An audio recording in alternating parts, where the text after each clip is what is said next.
Mois du patrimoine à présent, nous nous intéressons ce midi aux Zelidj, qui est bien plus qu'une simple décoration, encore un art. C'est toute une histoire avec ses motifs complexes et ses couleurs vibrantes. C'est un savoir-faire artisanal local précieux transmis à travers les générations qui incarne l'âme et l'identité de l'Algérie. Notre reporter, Siem Kenouch, nous conte son histoire. C'est le grand format de ce week-end.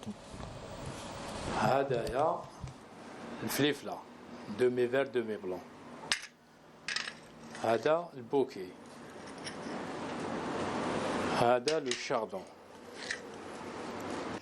Des formes géométriques, des couleurs, des fleurs, ce sont nos carreaux de faïence. Un savoir-faire ancestral, une continuité, celle d'une histoire, d'un patrimoine qu'on appelle et qu'on a toujours appelé Zelidj. Tout a commencé quand les Sanhaja ont fondé la dynastie des Bani Hamed au XIe siècle. Un art a vu le jour.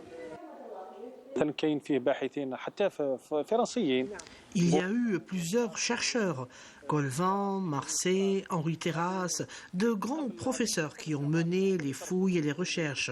Et c'est eux qui attestent que Zelidj a vu le jour. D'abord à Msila, après il a voyagé. Le premier site, c'est le site de la Qal'a des Bani Hamed. Nous avons Sétif qui a été aussi fouillé durant les années 80, où il y a eu beaucoup de céramique. Nous avons Tlemcen, El Meshwar, Bab el Qarmadine, qui est très je dirais, qui est une preuve, je dirais, irréfutable concernant les fours à potier à Bab el Qarmadine. Ce sont des petits morceaux géométriques de terre cuite qu'on appelle tesselles. Une fois colorés, vernis et rassemblés à un puzzle, forment un ornement mural. On les retrouve aussi sur le sol.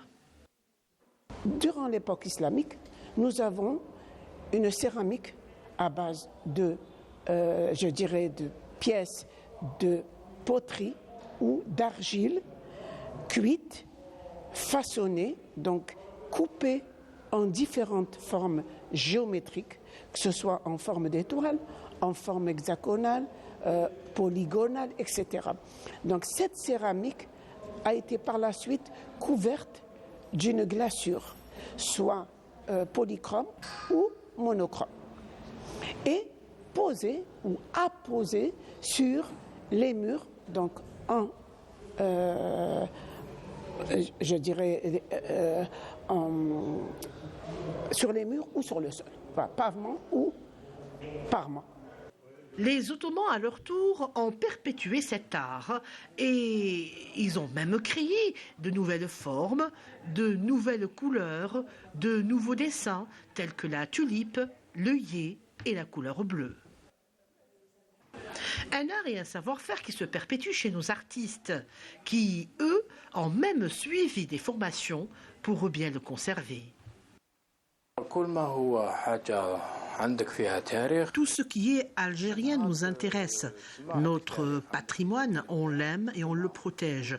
Il est très cher à nos cœurs. Il y a de la demande, on y travaille et on préserve. Zelidj, une mosaïque qui a déjà 10 siècles pour le monde artistique, c'est plus qu'un ornement ou des carreaux de faïence, c'est un mode de vie. Et ce qui est intéressant, donc, les artistes qui ont contribué justement en quelque sorte déjà à la sauvegarde et à donc, tout ce qui est patrimoine algérien. Donc c'est un peu, moi je pense, une recherche d'identité artistique, aussi d'un style algérien. Et ce qui est intéressant dans les carreaux de ciment typiquement algériens, il y a plus les formes géométriques, moi je dirais.